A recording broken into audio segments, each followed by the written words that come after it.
Greetings. Let's get some smell good, shall we? Little smell good. That's the funny part about the whole divine plan is rejection is always going to be God's protection. And I mean that's just how it's meant to be. You follow the signs, the synchronicities and the omens, but you don't want to break free will. You don't want to break free will. However, it's a snooze you lose kind of thing. And that's always fine. That's always fine.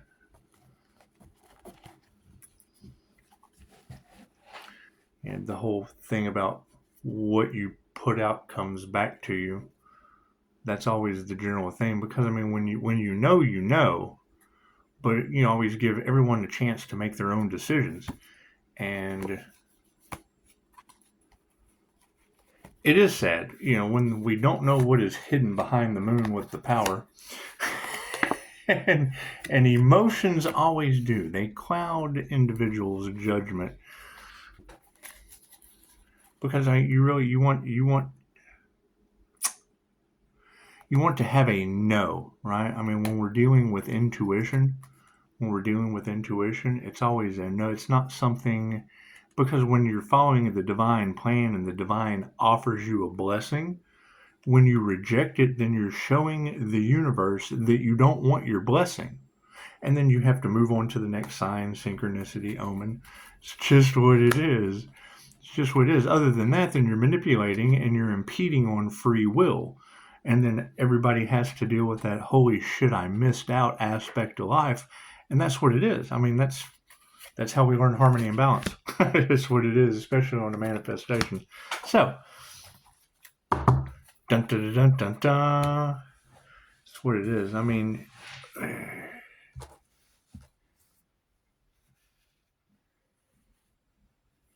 get everything lined up perfectly.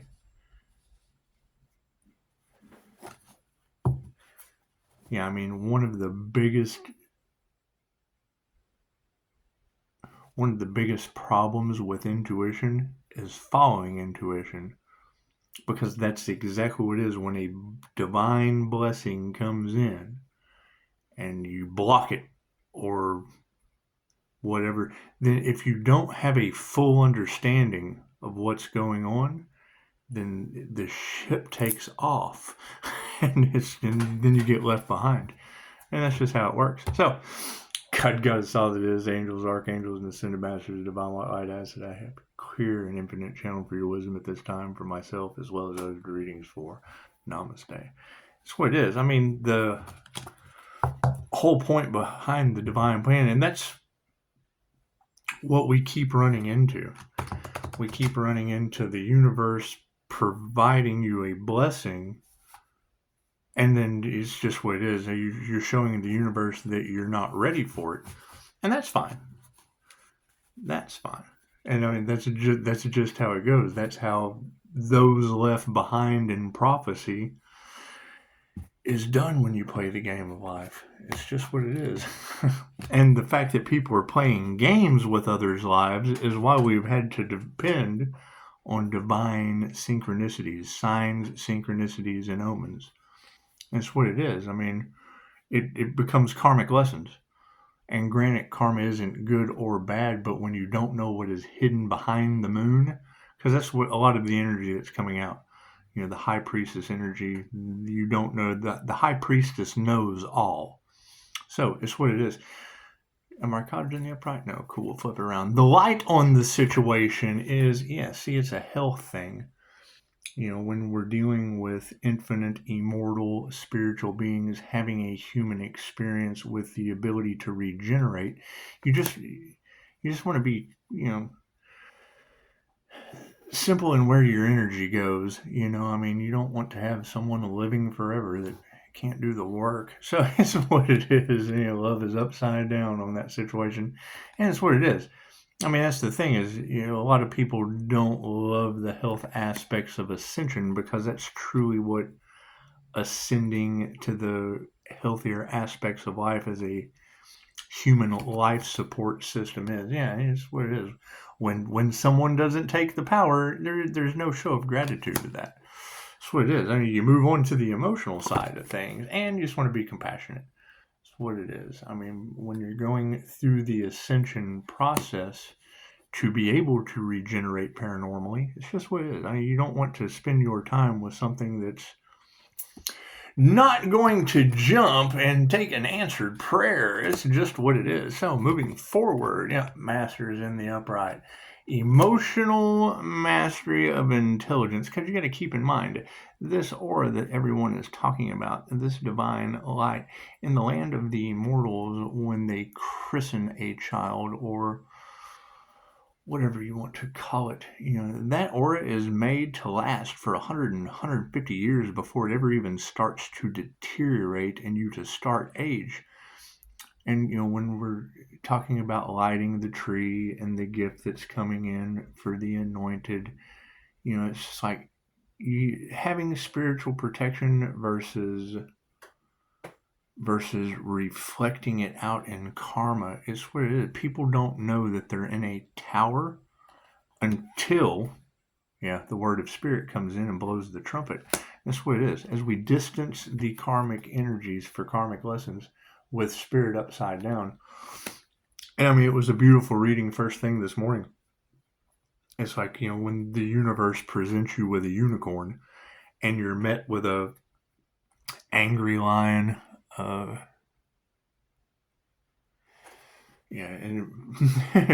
the devil changing its mind. See, it was going one direction, now it's going the other.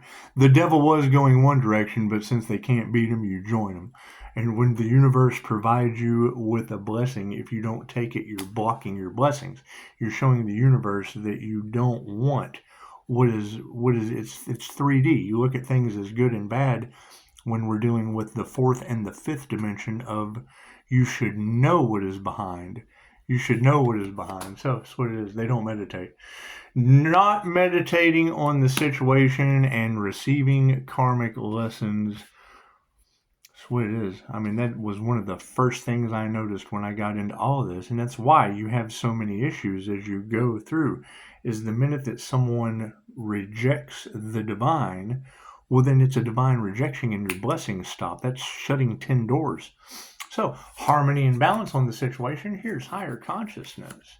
It's just what it is. Moving forward is the change in consciousness.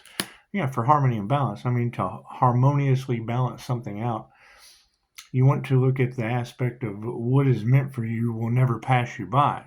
But when it's presented to you and you don't dive deep, you get left behind. Now people are worried about the harmony and the balance that has come into their situation, because what you put out comes back to you.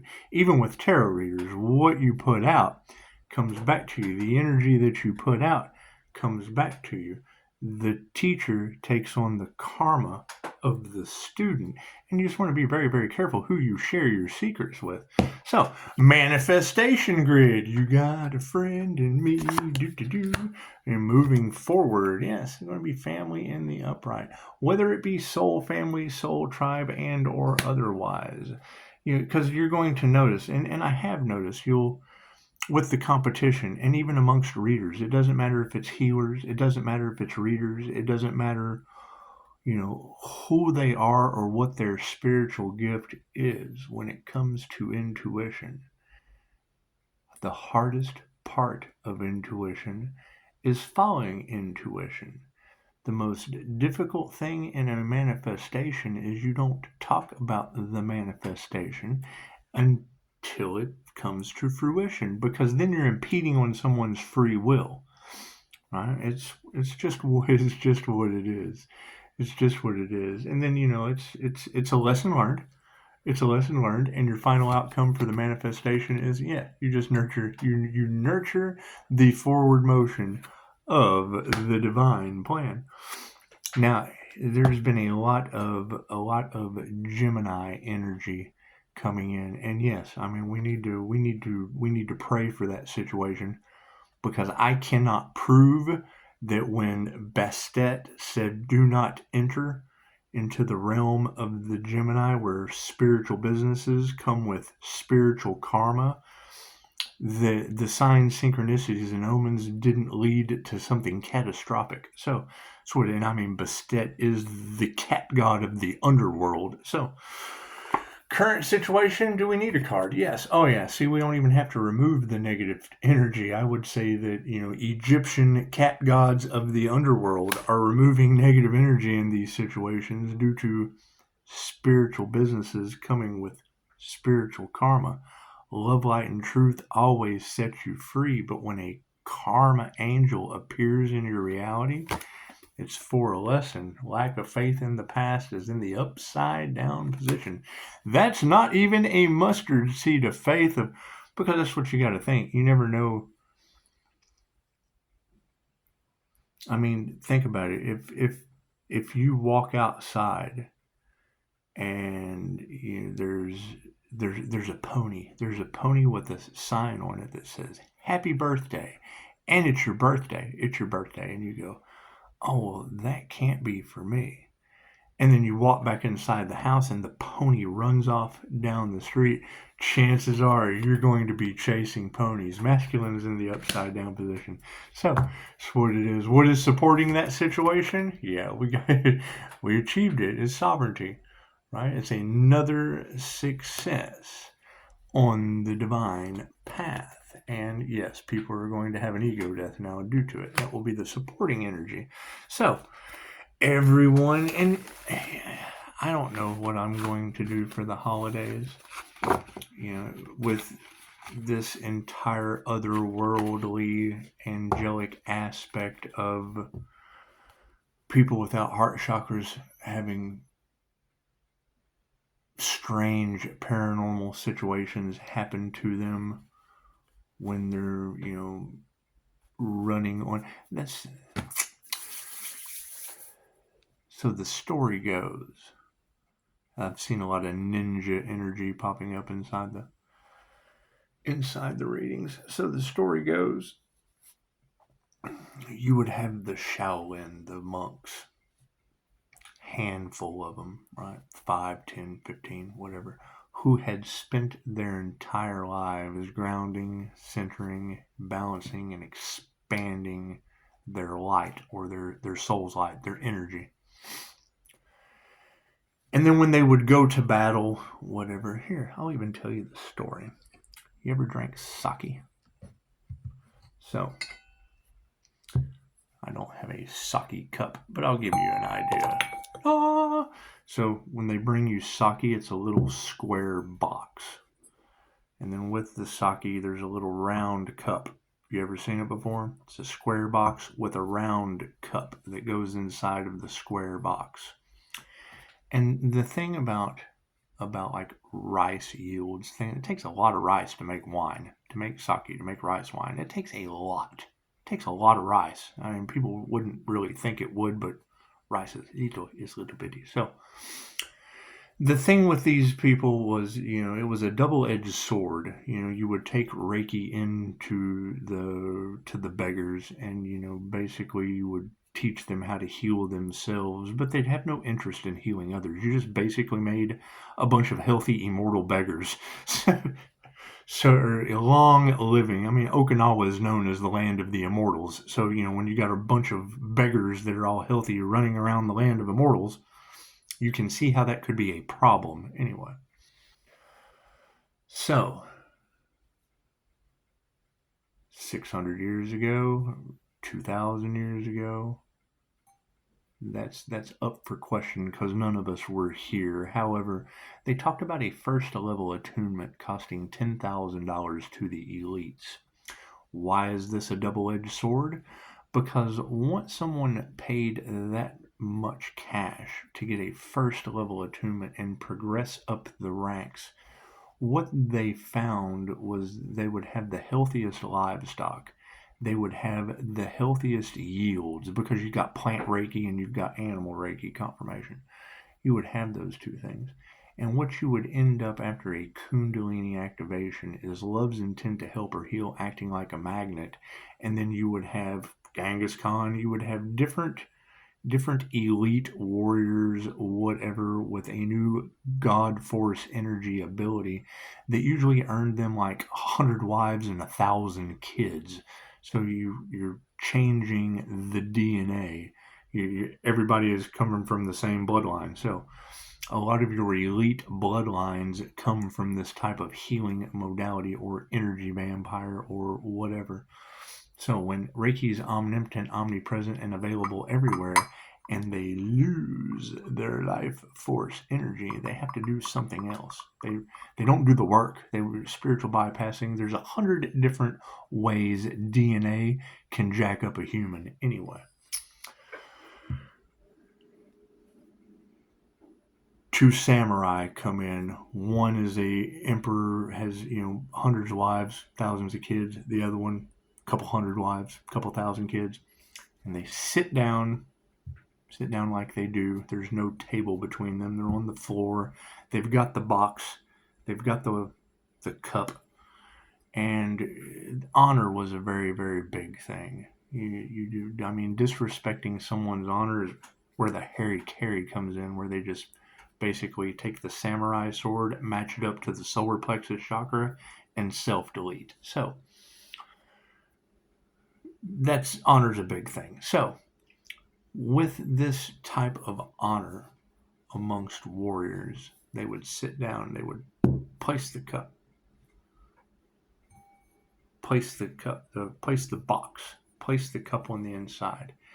And sake was expensive, super expensive. The more rice you had, the more sake you had, and they loved sake. They drank it like water. So anyway,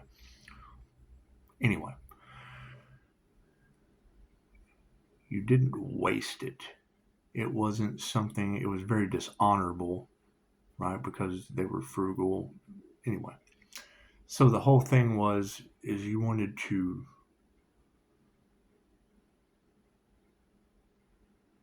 show your superiority, so to speak.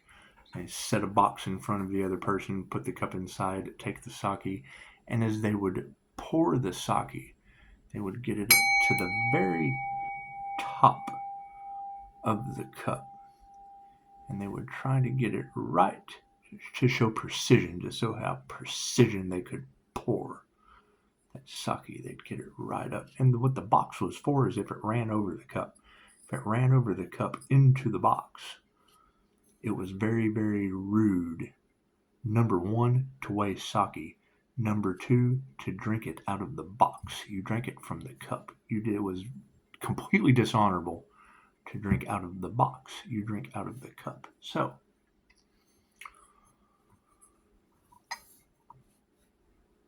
take the sake, pour for the warrior.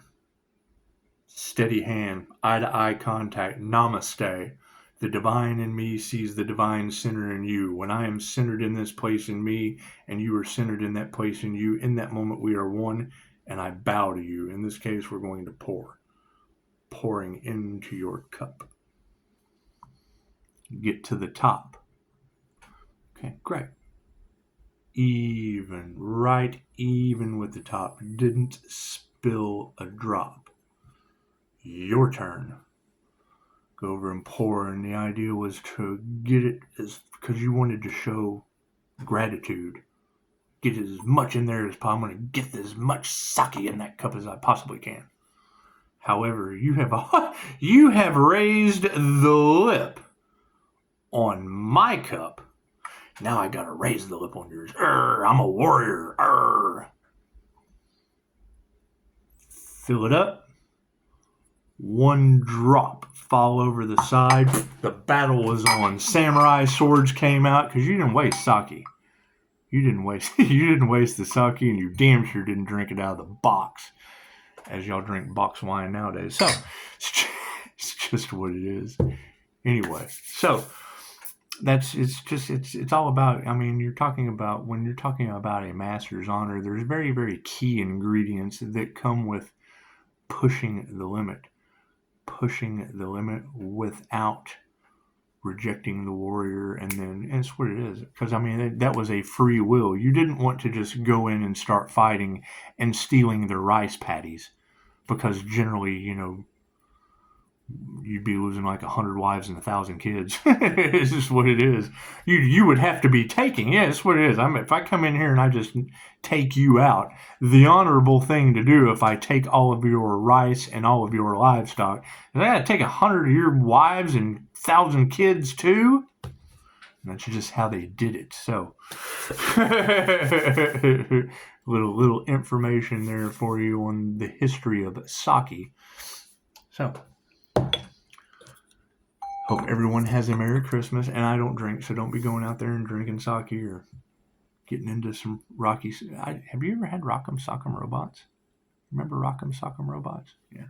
Don't be doing any of that for Christmas either. And we will start the new year with our naughty list and our nice list. And continue forward. I have a beautiful day.